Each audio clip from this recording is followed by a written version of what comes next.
Dalam tangan saya sekarang ni adalah satu keping 10 dinar emas bersamaan 42.5 gram emas 999.9 ketulinannya dan nilainya pada hari ini sekitar RM26,000. Tapi ini bukan sekadar simpanan, ini juga ialah pelan kewangan masa depan yang sangat praktikal. Dengan 10 dinar ini, tuan-puan sudah pun cukup untuk menunaikan haji jika tuan-puan tergolong dalam kategori M40 dan ianya juga boleh dijadikan sebagai belanja perkahwinan tanpa hutang. Jika tuan-puan berjaya kumpul 2 keping 10 dinar ini, maka cukup untuk dijadikan sebagai deposit rumah sekitar RM500,000 dan sudah pun cukup menyediakan dana pendidikan anak-anak. Jika tuan-puan serius nak merancang untuk hari tua, maka 10 keping 10 dinar yang bernilai lebih RM260,000 boleh jadi sebahagian daripada dana persaraan tuan-puan. Persoalannya, macam mana nak kumpul semua ini dengan cara yang paling mudah dan patuh syariah?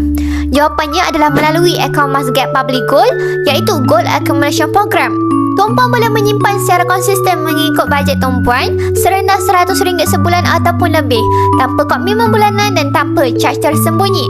Jika tuan-puan berminat nak mulakan simpanan emas, boleh rujuk video saya untuk daftar akaun emas secara percuma dan saya akan bantu tuan-puan untuk langkah yang seterusnya. Follow kami rapat-rapat untuk ilmu emas dan kewangan. Mantap!